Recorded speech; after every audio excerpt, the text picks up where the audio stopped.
Walang kawala sa bypass operation ng lalaking dumayo pa umano sa Novaliches para lang daw magtulak ng droga. Ang ilan sa mga parokyano niya, mga empleyado, driver at pati ilang estudyante. Saksi, si James Agustin. Sinubukan pang tumakas ang target ng bypass operation ng aarestuhin na. Kaya siya pinadapa ng mga operatiba sa barangay Maharlika, Quezon City, pasado hating gabi. Nabilhan ng shabu ang tulak umanong si Steve Brian Samson alias TR. Nakuha sa kanyang nasa 25 gramo ng umuni shabu na may street value na 170,000 pesos. Ininguso si Samson ng kasabwat niya sa pagtutulak na naaresto ng Novaliches Police noong nakaraang buwan.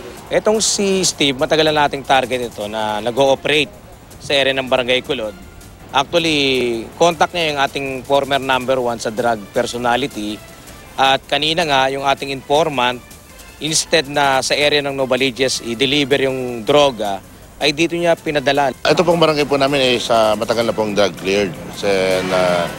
Ito po, hindi po taga rito. Dito lang po naganap yung kanilang transaksyon. Parokyano raw ni Samson ang ilang empleyado, driver at may mga estudyante pa.